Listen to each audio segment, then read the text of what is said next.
and I'll bring it right over.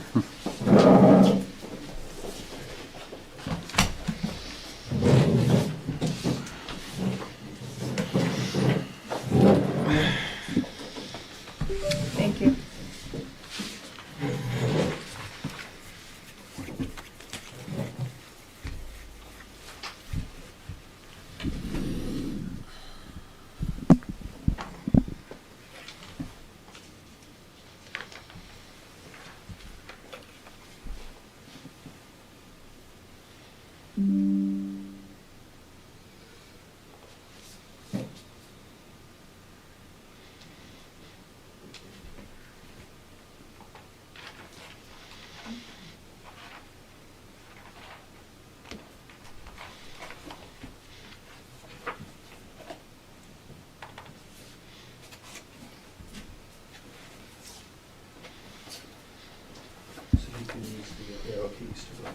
Thank you. Yeah, thanks. Thank you for having us. It's been a very long night already for you, so we'll move right along. I'm happy for the opportunity to talk a little bit about the budget, asking for additional money. You certainly deserve an explanation for why we're asking for it, and so does the community, who I'm sure is watching and who will watch this meeting after it's recorded. Ready? Go, first one. We are, the Rockland Public Schools are 2,150 students from ages 3 through 22. We have 462 staff and faculty. The class of 24, 76% of our senior class last year had part-time jobs while attending the high school. 65% of our students participated in athletics. More than half of our graduates participate in varsity athletics. 52% of our students participated in clubs and activities, not including athletics. 60% of the senior class took at least one AP course, and they completed 498 applications to 149 colleges. And we're very proud of our graduates. I know we all are. Next slide, please. The high school, I'm just going to feature a couple highlights from the high school because they are the end game. We start them at age 3 in some cases. As you know, here in Rockland, we're very proud that we offer free preschool. We're one of the few communities in the area that do that. We're also very proud of the fact that we offer free full-day kindergarten, which is another thing that I'm sure Rockland taxpayers are very proud of. Our AP scores last year just took an amazing jump, up to 70% passing rates. Next slide. It earned us a distinction from the College Board, a silver distinction for our participation and our scores. Just a great thing to have happen to we're a small town, so very, very proud of that. Next slide. Last year we were also awarded at the high school from DESE an Innovation Pathways grant and a partnership that we will be now working with the Department of Education. It features a business and finance track and a manufacturing track, and is designed to, again, get our students ready for the workplace in college and wherever they're going after Rockland. Here are some basic contextual facts about the Rockland Public Schools. Since March of 2020, our total enrollment has moved by 6%, which is a little less than the state average. Our low-income student enrollment has increased by 33% since 2020. Our English language learner population has increased by 45% since 2020. That 269 is actually misleading because when students test out of English language learner, they remain a part of the program. We track them, so it's really well over 300 English language learners that we're serving. And at the same time, our IEPs, our individual education plans, which is special education, has increased by 9%. And currently, we are at about 19% of our student population are on IEPs. That's right in the middle to on the low side. So we're working very hard to manage what is and what isn't an IEP, because when you see low income ELL and IEPs tend to be more expensive to service. They require staff, they require specialized services, and so it's just more expensive. So I just wanted to point that out. One more thing, there was a statewide decline in enrollment between March of 2020 and October of 2022. We have been fairly stable since that decline, but the decline in enrollment is a statewide thing that's happened. During COVID, a lot of folks did not send their kids to preschool, so that hurt the numbers. And many enrolled in parochial and private schools at that time, but we've been fairly stable. So that is our enrollment story. The budget context, so the first bullet, across the Commonwealth, inflation, increases to health insurance and retirement costs, limited new revenue growth, and an increasing percentage of high-need students are limiting the ability of public school districts, this is everywhere, not just Rockland, to maintain even level services. So we are not alone. Many, I'm sure you've read it, it's all over the news, many South Shore towns, many of our neighbors are making substantial cuts to school and town services or have turned to Proposition 2.5 overrides. I will say our partnership, our cooperation between the town and the schools have really insulated the effects on this district, in my opinion, as compared to others. We do not have a Derby Street. We do not have this income. So I understand the struggles, the challenges that Doug is facing, that this board is facing, that FinCom is facing, and we appreciate our cooperation and the support that you've given us. So the challenges that I'm presenting tonight would be far greater if we didn't have this level of cooperation. Tonight's proposed budget requests a 3.9% overall budget increase from FY25 to 26, a 3.9% overall budget increase. It reduces but does not eliminate our current plan to realign and again reduce existing positions for next year to meet available funding. However, projected realignment reductions are substantially fewer than we faced last year. I will go into that a little more later. Just a note, we are seeing a decrease in the year-to-year percentage increase for out-of-district. So for those maybe at home who are watching this, out-of-districts are those students that the town and the school are responsible to pay for when they move into town. So if a student attends a school in Newton and it's a private school for the hearing impaired, those bills can be $200,000, and they can move in on a Saturday and hand us a bill on a Monday. So it's much like unanticipated, a bad winter, these are things you cannot budget for. But we are finding that our out-of-district foster and homeless transportation and out-of-district costs are increasing this year by 13% as compared to 28% last year. So we are thinking that things are leveling off. But I want everyone to think about that. I don't have to ask the board to think about that, but everyone who's listening to this who isn't familiar with municipal finance or with finance in general, 13%. We can only raise taxes by 2.5%. Thus, you have a problem. You have a bill, you have to pay it, there it is.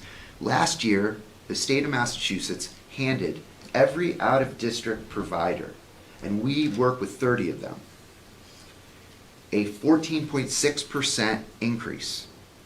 They gave everyone a raise, the ability to bill us for 14.6% more than the previous year, while a town can only raise taxes by 2.5%. So I just want to put that on the table because that's absurd, but that's how it works. So now there is circuit breaker and other things that help us offset some of these costs, but that's the reality of it. And there's a lot of work going on the legislative side to address that, but that is just a budget reality. Next slide, please. The budget presented shows a $503,000 shortfall with a proposed plan to close the gap. To limit our shortfall to only $503,000, we have again reduced staffing and realigned programs and personnel for the upcoming year. This is our third year reducing staff levels in the Rockland Public Schools. Further reductions significantly jeopardize our ability to maintain our current level of service delivery. Service delivery is a fancy word for when you walk the halls of the Rockland Public Schools, it is exceptional. It is exceptional. That is what we want to maintain. The safety, the integrity of our academic and our social programs are predicated on the adults in the building. The teachers, the staff are the Rockland Public Schools. Losing them hurts, and we are fearful that we are at a tipping point. The other thing, so what this is doing is asking, it increases our use of circuit breaker and revolving by 100,000 each, and it asks for an additional 300,000 from the town above what is currently proposed. This solution also continues our progress toward reducing our use, the school side use, of one-time revenues and providing stability for FY26 and FY27. Next slide, please. Thank you. This slide is a snapshot pre-COVID. So as of March 13th, 2020, these numbers come from a March 13th, 2020 payroll as compared to a March 13th, 2025 payroll. These are the reductions that we have made. We have one fewer assistant superintendent in the office. We absorbed the loss of our executive secretary to the superintendent. We are down one elementary principal. Some of this is some consolidation, which I'll cover. We have 7 fewer pre-K to 4 teachers. What's the SH? I'm drawing a blank. Senior high school. Thank you. Senior high school teacher, high school, middle school librarian. We've been without a librarian now for 3 years. When NEAS comes back, they're going to slap us on the wrist for that. NEAS wants a librarian. That's the accreditation board for the high school. I'm not sure if their policies are going to wane by the time they get here, but it will be an issue for the schools and their accreditation in the future if we don't remedy that. We got rid of our elementary coaches and absorbed them. We are down 19.4 paras. Secretaries down by 5, nurse, 1 fewer nurse, 3 fewer custodians, and 1 fewer drivers, totaling 44 positions that have been reduced since 2020. Some of this represents, since 2020 to today, we had COVID. And I think there are folks who assume that there was a lot of expansion due to COVID because there was a lot of federal money flying around. And what I will demonstrate tonight with our numbers is that we are actually at pre-COVID levels with our staffing and have actually made contractions and reductions even though we went through COVID. And it includes the consolidation that we experienced by building the Phelps Elementary School. So we went from 3 elementaries to 1, and so it's showing some of those consolidations. And the development of the Eston Early Childhood Center. Next slide. Thank you. All right, these are positions added in the same time. Right, no, that's 2023. on my part. 20, it should say added 20. Should say 2020. So it's To 2025. over the same time period. We added a school resource officer, 4 English language learner teachers, which I think, if you recall, our jump in English language learner students requires an addition of teachers. We added EL tutors. This is something we sort of made up. Instead of hiring 5 more EL teachers, we created a position called English language tutors, and these are mostly Portuguese-speaking folks who are doing paraprofessional work who support our EL teachers and our students and have allowed our EL students to flourish. But again, it was a cost-saving way to address a need. So instead of 5 more teachers at $350,000, we have 5 pairs at $125,000. So it's just one example of things that we're doing. We're down a psych. We added 1 psych. We added 2.8 behaviorists. We added 1.5 speech and language pathologists. One of the things we found post-COVID is a slight increase in the need for speech and language. And we front load our speech and language, so we get it to the kids when they're young, and it works miracles. But if you get it to them when they're in kindergarten, 1st grade, many of them test right out and all is well. But we have seen an increase since COVID in a need for speech and language services. We added a middle school teacher, a reading specialist in the middle school, technology teacher, a technology worker, an elementary, 2 elementary assistant principals, and 4 building subs. So building subs, if you hire a person who's a permanent sub, it just avoids 1 call a day for every building. Most people have at least 1. And it gives you the stability of a teacher, a substitute teacher in that building that all the kids know. It gives them a little more juice than your average substitute teacher. Who's substitute taught in the room? Anyone ever? There you go. I had a feeling. So you know what I mean. It's if you have a building sub who works in the building, they're more effective. So we added 4 building subs, but I'd say it would have come out in the wash anyway. So that's plus 28.3. So of a net reduction of 16.1 since 2020. The only positions remaining on our payroll at this time that were part of COVID relief money or paid for by COVID relief money are the building subs and the EL tutors. So they remain. Right? Yes. All right.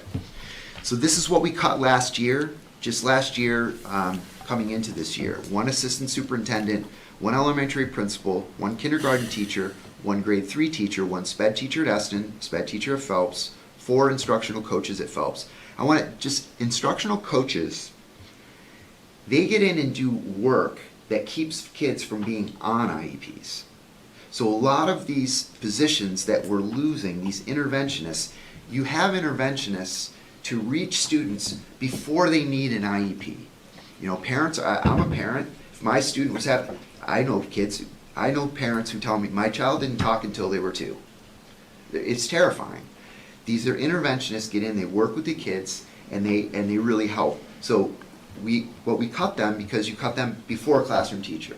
So, but it does pair away.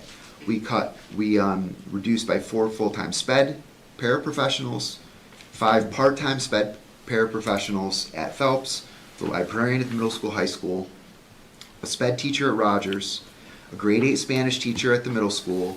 We got rid of a building sub at the middle school. We have an empty wood shop at the high school, 1 MCAS remediation teacher at the high school, who had an impressive effect in 1 year on MCAS scores at the high school. They jumped with the MCAS remediation program, so we'd really like to bring that back. 1 EL tutor, 4 secretaries, 2 custodians, and 1 maintenance worker. That's 35 folks that we started the year without. Now we'll get to the nuts and bolts of the budget.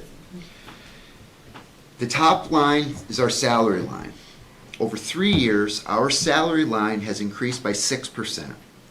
Now, with all those reductions, that's not hard to pull off, but it's still 6%, 2% a year over 3 years.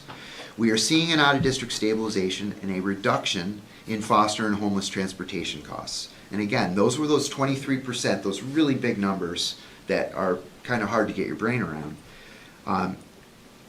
We've done a number of things to keep a grip on transportation costs, namely Noel Novio, who is our transportation coordinator. We put all of our routes out to bid this year and saved a significant amount of money. Jane promised me not to throw out a number, but it's a lot of money. We saved a lot of money. Our expense increase is driven by inflation, unemployment.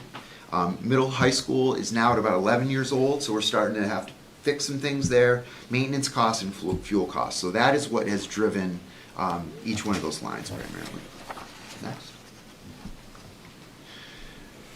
This slide, I'm going to ask that I'm going to focus primarily on the bottom half of this, the expense side. The FY26 budget is requesting a total increase of 3.9%. The salary line includes reductions, lane changes, breakage and retirement payouts. Our out-of-district costs, as I mentioned, are beginning to stabilize. Again, we're down to 13% increase this year, still 13%, but that's better than 28% the year before. We're seeing expenses reducing homeless, foster, and unemployment and legal costs. And our substitute line is down because we're having fewer children, fewer maternity leaves. So we're seeing a little drop there. Next, please. The proposed budget, the top line, included in this, in the $32,581,342 number, FY26, includes the 300 that we are asking for tonight. We are also, in making ends meet here, increasing our use of circuit breaker and revolving by 100,000 each. And so that 3.9% reflects this $500,000 plan. While we're still reducing our reliance on town meeting, free cash, circuit breaker, and revolving. So it's our goal to not need to come to town meeting for free cash every year. However, when you get a special education bill that you have to pay, much like the cost of health insurance or retirement costs that we are handed from Plymouth County or anywhere else, we have to pay the bill. Towns have to choose. Do you set up a special education stabilization fund on the town side, which I know Hingham has done? You write legislation for it, you set up a special account, or do you use free cash every year? Since I have been in Rockland, I don't think there's been a year that the schools have not come to the town to ask and be supported, always supported. In fact, I have never heard anyone stand up and give any complaints about it. It's just wonderful. I think people understand it's an unanticipated cost. Next slide. The next slide, you've seen this from Doug, I'm sure. This is the 70-30 split. The top shows the shared revenue. The middle shows the net increase. And the bottom shows shared expenses. So it's just something, it's part of our thinking, but I know you've already seen it, so I just want to make sure you saw it. The town appropriation detail. So the current 70-30 revenue represents a 3.18% increase. The federally funded health insurance line, that's the $374,000 that we're able to move to the town side, that you are graciously moving back into our operating budget, which we very much appreciate. This increase represents a 4.39% increase. That is our current proposal. What we are asking for in addition to make ends meet, as I have demonstrated, is the additional 1% of $300,000, which brings it to a 5.36% increase for the year. Right? Yes. Next. Okay. This 3.9% budget is balanced. And with your help, it avoids further reductions that would significantly compromise our ability to maintain our current level of service delivery. I am concerned that we are cutting too close to the bone, and I have tried to demonstrate in this presentation our fiscal responsibility. I don't think there's any question. I think that we have tremendous trust between both sides. Everyone knows our doors are always open, and I think we work very, very well together. The problem is there's just not enough money to go around. So I know you all have very difficult decisions to make, as do we. So I appreciate that very much. But I am concerned that we will have a very big challenge with, it seems like a small amount of money in the big picture, but hopefully we've demonstrated why it makes such a difference. It also accommodates, this budget is accommodating, and this is very, very important, it's accommodating a 13% increase on 13% of our budget. And it keeps our salaries at 3% while decreasing our utilization of free cash, circuit breaker, and revolving. So that is my presentation. I thank you very much. Thank you, Jane, and I thank you for allowing us to explain to you why we were coming to ask for $300,000 and an opportunity to speak to the town so that they understand why we're asking, because this is a very interesting time and everyone is holding on very tight to their wallets. Totally get it. But I appreciate you listening to us and listening to me. I hate hearing the sound of my voice for that long, so I will take any questions or comments or anything you might want to ask.